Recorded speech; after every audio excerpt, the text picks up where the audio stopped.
En ce mercredi 9 juillet, on décortique le nouveau régime d'union parentale avec Maître Dominique Lettres. On fait le point sur la grève des paramédics en Montérégie. On parle d'un achat historique pour le collège Jean de Lamennais à la Prairie et on présente le portrait social de la ville de Brossard. Ceci n'est pas une revue de presse en compagnie des journalistes Audrey Leduc-Brodeur et Valérie Lessard, un balado de Gravité Média. Le 30 juin, le nouveau régime d'union parentale est entré en vigueur au Québec et ça vient changer plusieurs choses, surtout en cas de séparation pour les conjoints de fait qui sont parents d'un enfant. Pour démystifier le tout, on reçoit Maître Dominique Lettres, notaire émérite au cabinet Lettres et Brown à Longueuil. Bienvenue, merci d'être là. Merci. D'abord, pouvez-vous nous résumer le nouveau régime d'union parentale, peut-être en quelques mots, là, qu'est-ce que ça change concrètement pour les couples qui sont ciblés par le nouveau régime? C'est tout un défi de résumer l'ampleur de l'impact de ce projet de loi-là, qui n'est plus un projet d'ailleurs, hein, ça a été adopté, sanctionné, donc c'est en effet depuis quelques jours déjà. C'est que ça va amener pour certaines familles où les parents ne sont pas mariés, ça va amener des protections qu'on voyait autrefois réservées uniquement, c'est ça, aux couples qui étaient mariés ou unis civilement. Alors, il va y avoir comme toute une gamme de protections. Il va y avoir notamment des protections pour la résidence de la famille, le cocon familial, on va dire. Il va y avoir des protections aussi en cas de décès qui va permettre à des conjoints non mariés de pouvoir hériter en l'absence de testament. Il va y avoir aussi ce qu'on appelle le patrimoine d'union parentale, qui est un peu, je vous dirais, j'hésite à faire le raccourci aussi facilement que ça, mais ça va être une espèce de patrimoine familial allégé qui va s'appliquer, donc une espèce de partage de biens qui va s'appliquer à nos conjoints de fait. Donc, c'est parmi quelques protections qui sont amenées par la loi. Et c'est sûr que l'impact va être majeur parce que vous savez qu'au Québec, on est des champions de l'union de fait. Donc, ça va toucher quand même une large partie des familles québécoises. Donc, parce qu'il y a peu de gens qui se marient, dans le fond, c'est ça? Le taux de mariage au Québec, écoutez, je ne suis pas allée voir les statistiques récemment. Il est assez stable, mais on se rend compte qu'au niveau du taux de mariage au Québec, il y a beaucoup un apport au niveau de l'immigration. Alors, nos gens qui sont venus ici au Québec ont un taux de mariage qui semble un peu plus élevé que nos...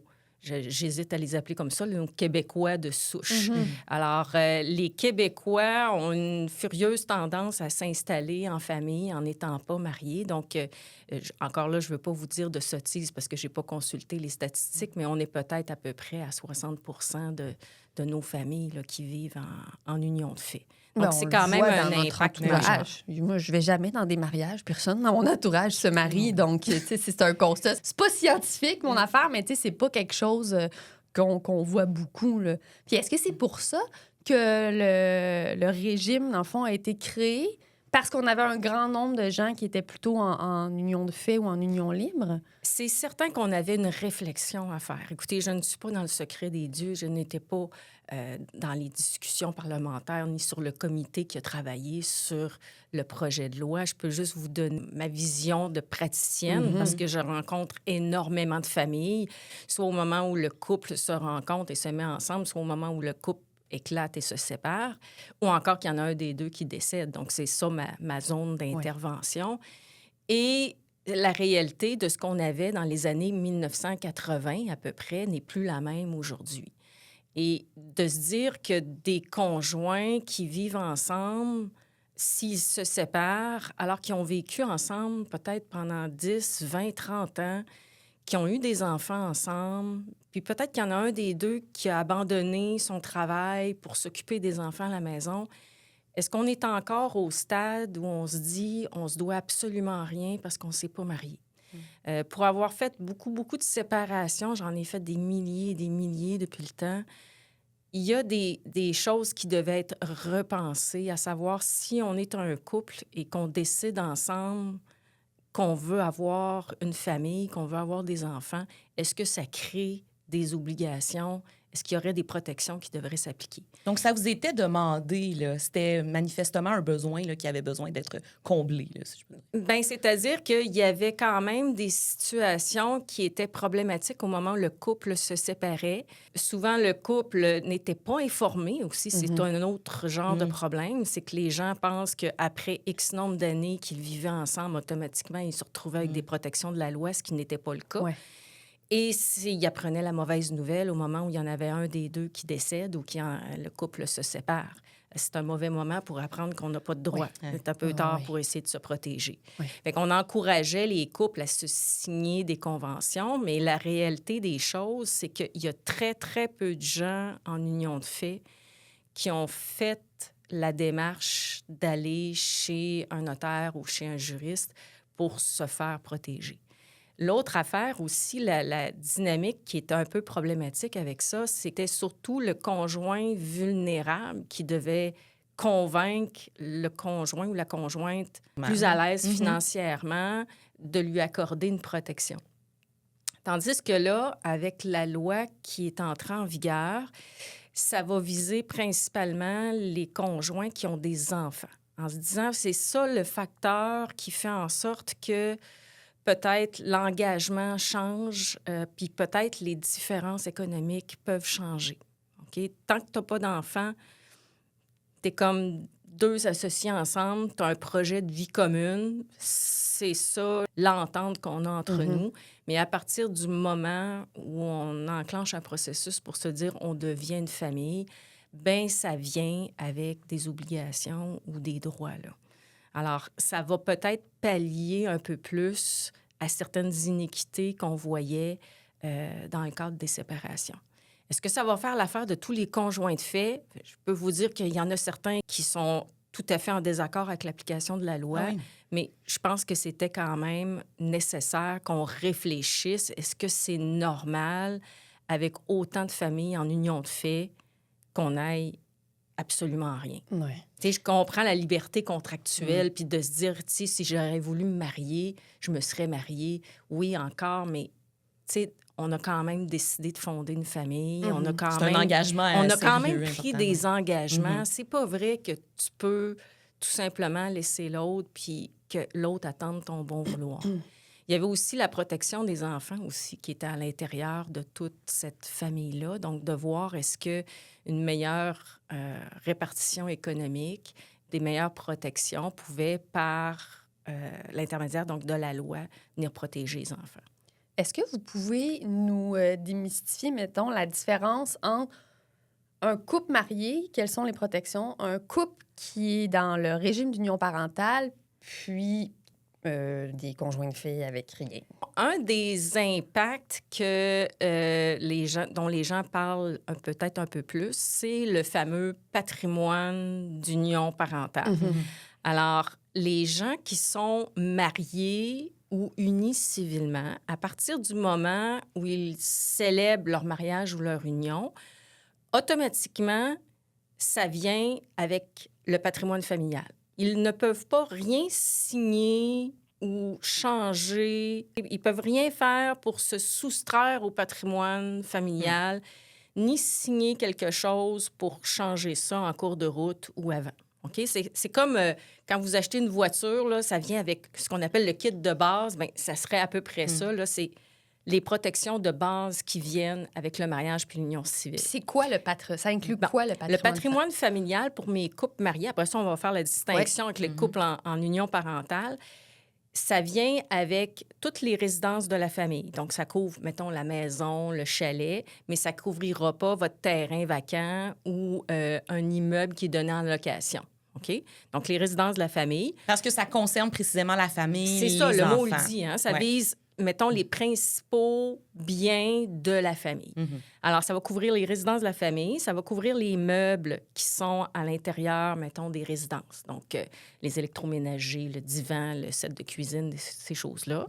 Ça va couvrir les voitures qui servent à la famille. Donc, la voiture qu'on utilise pour aller faire notre épicerie, aller porter les enfants à la garderie, aller travailler. Donc, c'est ça qu'on va partager.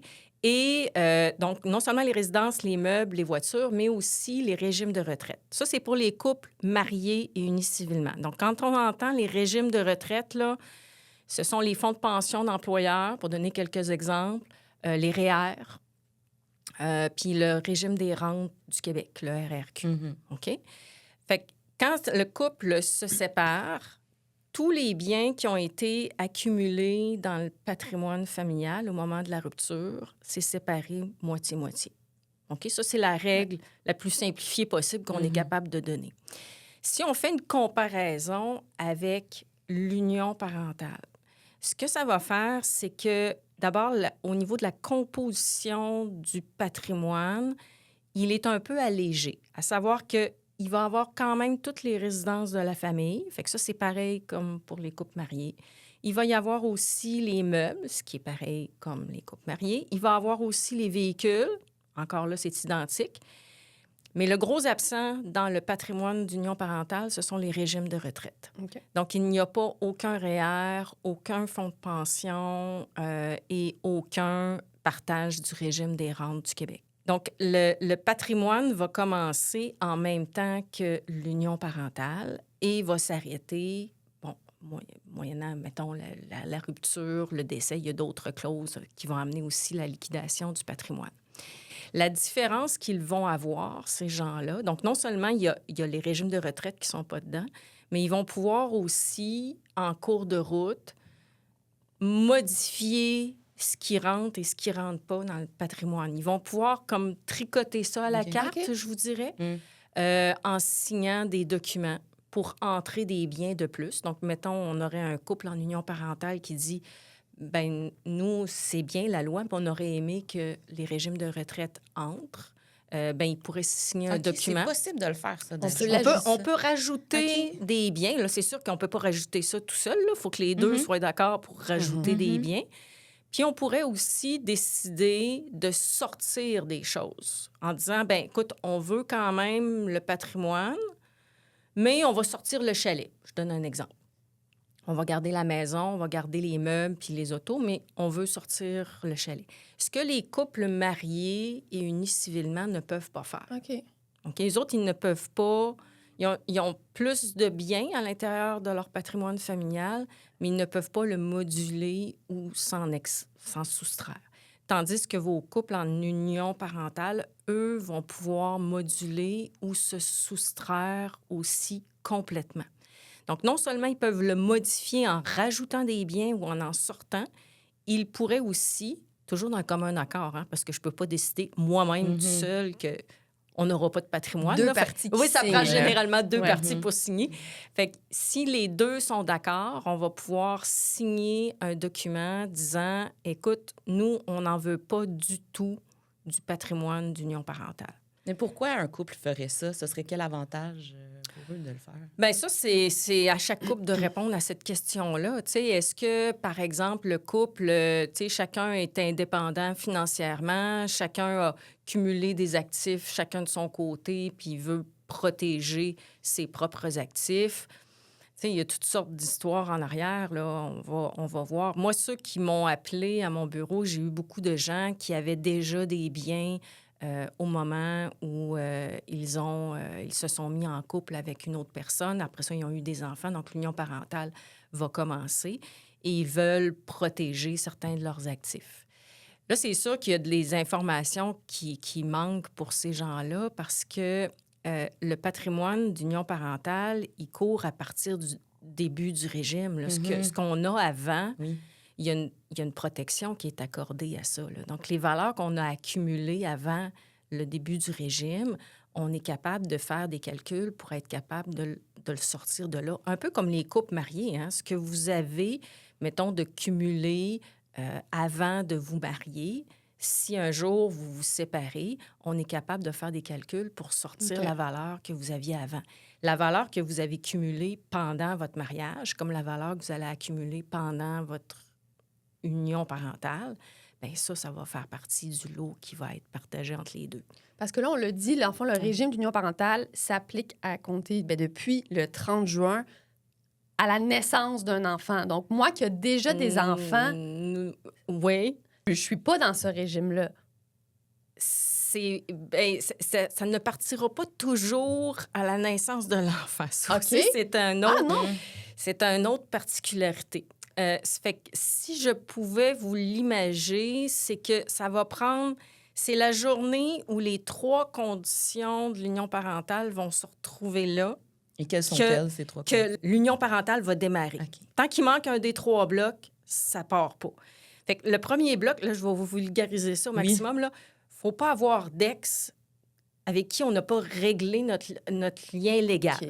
Fait que si on est encore marié à quelqu'un, on est juste séparés, mais pas encore divorcés, tant qu'on n'a pas réglé ce lien-là, il va manquer un bloc. Alors, il ne faut pas être marié à quelqu'un d'autre, il ne faut pas être uni civilement à quelqu'un d'autre, puis il ne faut pas être en union parentale avec quelqu'un d'autre. Ça, c'est pour les cas de double vie. Là. On pourrait s'amuser en se parlant de ça. Fait qu'il ne faut pas avoir d'ex avec qui on n'a pas encore réglé nos affaires.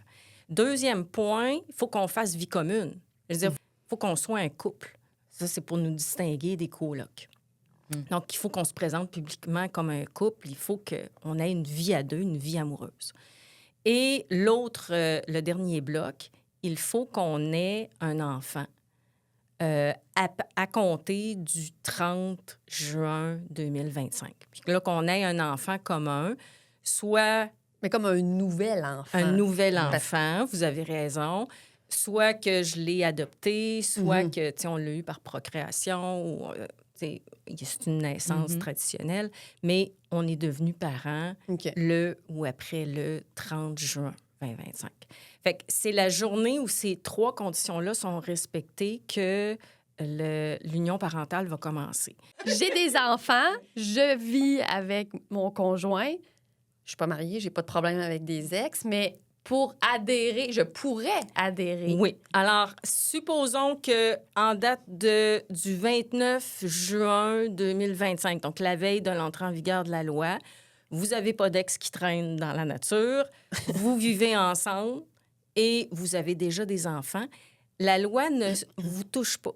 Elle n'a pas d'effet rétroactif. Elle ne s'applique pas pour les gens qui sont déjà des parents puis qui vivent ensemble. Si, par contre, vous avez un enfant en commun dans les années qui viennent. Ouais. OK? Donc, si l'année prochaine, vous avez un enfant, l'union parentale va démarrer. Okay. Parce qu'au moment où vous avez la naissance, vous avez le premier bloc, vous n'avez pas d'ex, vous vivez ensemble et vous avez un enfant après l'entrée en vigueur de la loi. Ce qui veut dire que pour vous, mettons, le patrimoine d'union parentale ou les protections du régime vont commencer à la naissance de l'enfant.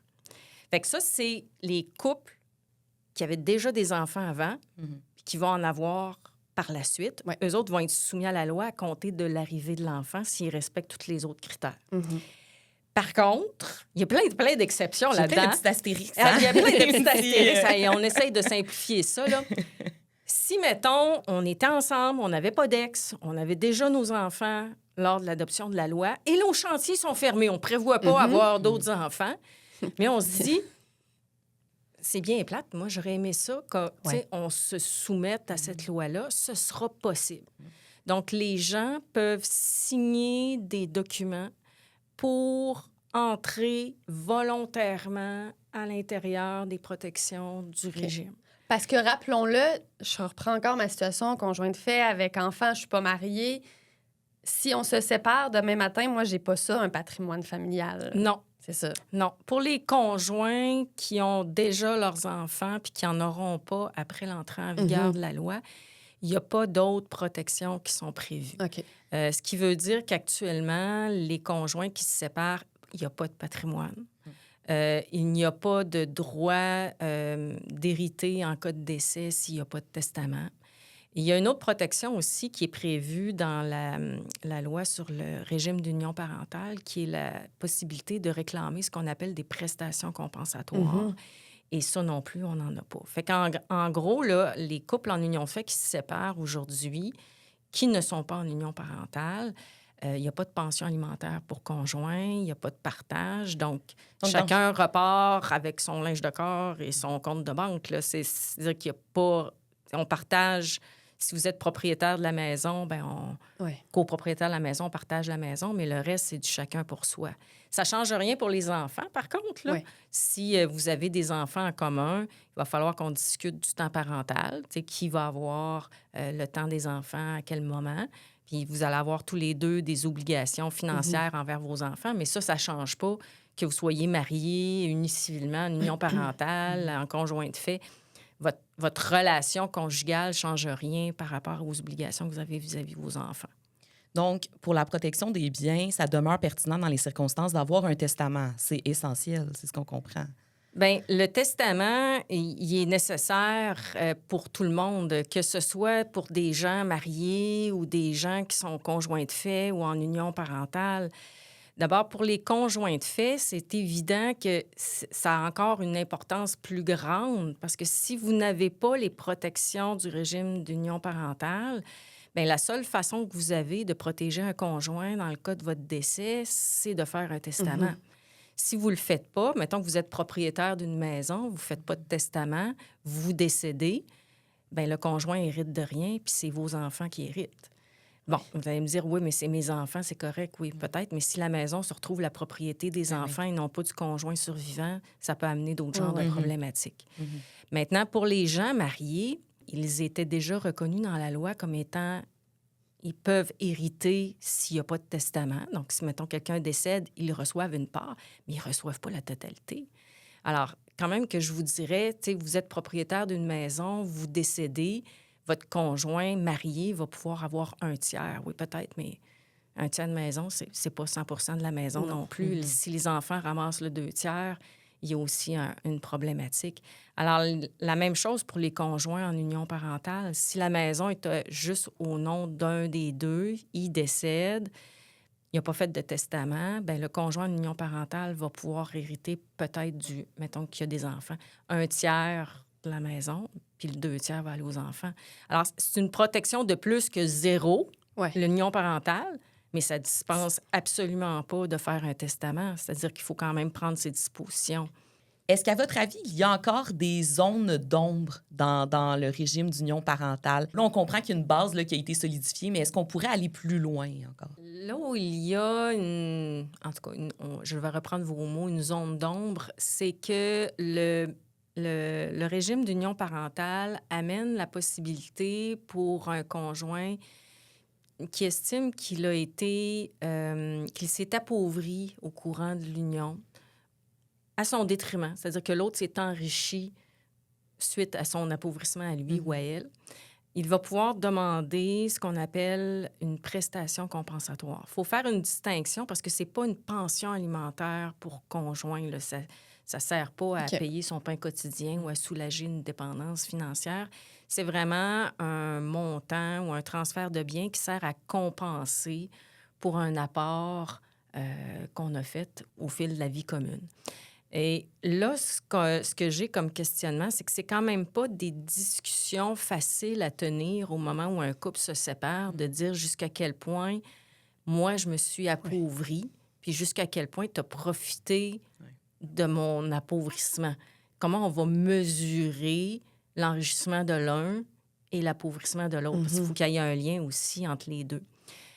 Comme les régimes de retraite ne sont pas inclus à l'intérieur du patrimoine d'union parentale, la crainte que j'ai, puis elle est partagée par certains professionnels qui font de la médiation comme moi, c'est qu'au moment où le couple va se séparer, si j'en ai un des deux qui a abandonné son travail ou ses activités rémunérées pour se consacrer à la famille, oui, on va partager au moment de la rupture la maison, les meubles et les voitures, mais il n'y aura pas eu ce conjoint-là ou cette conjointe-là la possibilité de cumuler dans ces régimes de retraite parce qu'il n'a pas travaillé. Tandis que l'autre va cumuler dans ses régimes de retraite et va pouvoir les conserver au moment de la séparation. Est-ce que ça va amener des grincements de dents? Est-ce que j'ai un conjoint qui va dire, bien moi, j'ai perdu des opportunités de carrière, c'est moi qui me suis occupée des enfants à la garderie, c'est moi qui est allée les chercher ou je les ai gardés à la maison, tandis que toi, tu as pu continuer à faire toutes tes activités. Est-ce que ça va constituer un appauvrissement ou un enrichissement, comment ça va se discuter dans nos bureaux, c'est encore un inconnu. Le gouvernement a dit qu'il pouvait adopter des règlements pour baliser un peu ces demandes-là, mais on ne l'a pas encore, ce règlement-là. Et les couples n'attendront pas le règlement pour se séparer. Alors, c'est un peu difficile de voir comment ça va se passer dans nos bureaux. Est-ce que les autres protections, dont le patrimoine, va suffire à compenser l'inéquité ou en tout cas favoriser un meilleur partage au sein de la famille? Ou si, en plus, on va se retrouver avec des réclamations parce que le patrimoine n'a pas été assez généreux puis que ça ne réussira pas à combler tous les manques. L'autre affaire, c'est que les pensions alimentaires pour conjoints, ça s'applique pour les gens mariés ou unis civilement. On a beaucoup de décisions devant les tribunaux. On a beaucoup de paramètres ou d'items de comparaison. On en a moins en prestations compensatoires. C'est beaucoup plus négocié. Alors, ça reste quand même une grosse interrogation pour moi, comment ça va se dérouler pour les conjoints qui se séparent. J'ai l'impression que c'est des discussions qu'on n'aime pas tant avoir, parler de testament, de contrat de vie commune, mais c'est des discussions qui sont importantes. Je pense quand même que ça a été très éclairant, ce que vous êtes venu nous expliquer aujourd'hui. Merci beaucoup. Au plaisir. Merci. On prend une petite pause et on revient avec nos nouvelles en rafale.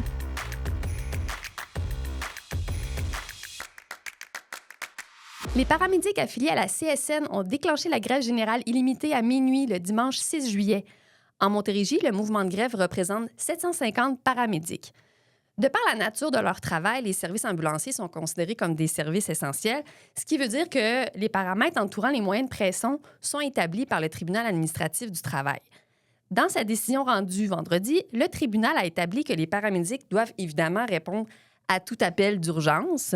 C'est plutôt une grève des tâches qui va être effectuée.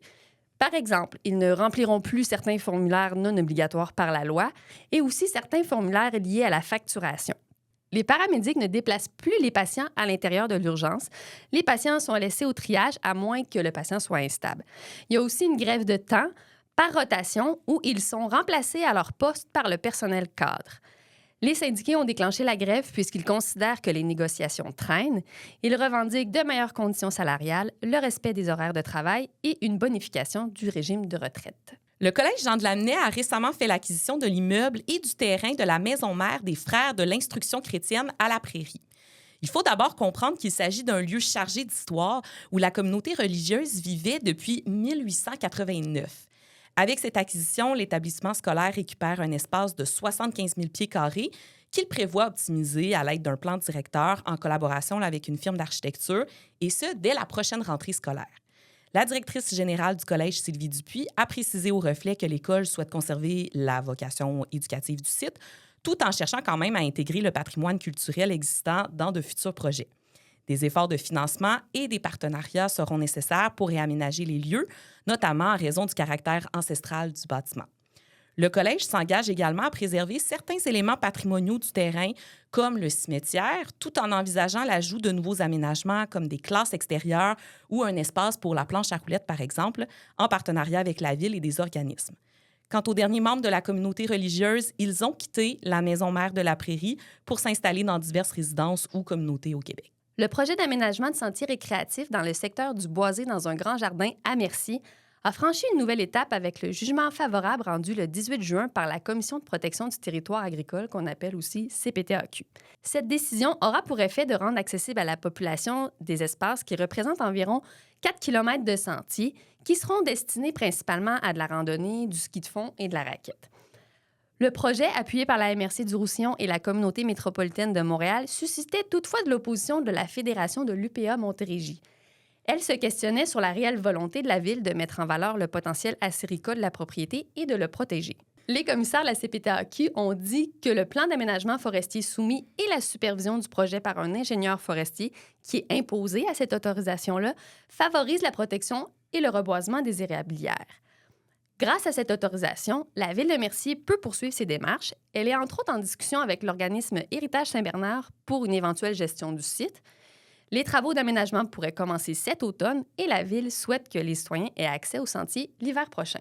Brossard projette l'image d'une ville en pleine santé avec un développement immobilier dynamique, une économie florissante, des indicateurs de bien-être supérieurs à ceux de la Montérégie et de l'agglomération de Longueuil. Mais le portrait social de Brossard, dévoilé en juin 2025, révèle que 6,6 % de la population vit à faible revenu, avec une forte concentration dans certains quartiers comme le quartier 10-30 ou le parc Radisson. Les jeunes et les familles sont particulièrement touchés et la majorité des personnes en situation de pauvreté habitent dans des logements qui ne sont pas abordables. Évidemment, le manque criant de logements sociaux aggrave ces inégalités. Avec seulement 3 logements sociaux pour 1000 ménages, Brossard est loin derrière la moyenne québécoise de 43 logements sociaux. Toujours selon le portrait, plus de 3000 locataires y vivent actuellement dans la pauvreté et 3,8 % de la population fait face à des besoins en logement. La croissance démographique attendue accentue l'urgence d'agir, malgré les projets à venir, dont on précise 5 645 nouveaux logements et un centre-ville autour de la station Panama du REM. La ville reconnaît qu'il faudra surmonter de nombreux obstacles pour offrir des solutions durables aux populations les plus vulnérables. Grosse semaine à Salaberry de Valleyfield puisque la ville est en mode régate. La 85e édition des régates de Valleyfield a commencé la fin de semaine dernière avec un week-end de spectacle. Les courses d'hydroplane débutent ce vendredi et auront lieu tout le week-end. Parmi les nouveautés cette année, il y a un musée éphémère sur les régates qui dresse un portrait à la fois général et historique sur le sport des régates motorisées. Il paraît que Salaberry de Valleyfield est reconnue comme la Mecque des régates. Il y aura aussi un hommage qui sera rendu à François Leroux, pilote du H447 Miss Oh My God, qui est malheureusement décédé tragiquement durant une course aux régates de Valleyfield l'an dernier.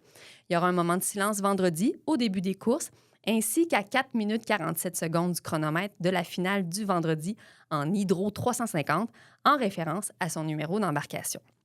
Parlant de régate, c'est l'heure de l'autopromo. Si ça vous intéresse, notre collègue Éric Tremblay, c'est la référence à la matière et il est d'ailleurs à la tête du balado Dans le pit.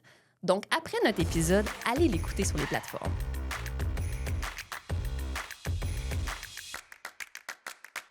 Cette semaine, sur le web, notre collègue Ali Dosti nous rappelle les mesures d'atténuation durant la fermeture du REM sur la Rive-Sud. Autobus, navettes, métro, il y a des possibilités jusqu'au 17 août. Et pour les connaître, on vous invite à écouter sa vidéo sur les plateformes de Ma vie, ma région. À surveiller cette semaine, l'équipe de Gravité sera sur le site des régates de Valleyfield toute la fin de semaine pour suivre autant les courses que l'ambiance sur le site. Et autre événement qui attire beaucoup de gens, c'est le Powwow dans la communauté autochtone de Kanawake cette fin de semaine, une occasion de découvrir la culture Mohawk.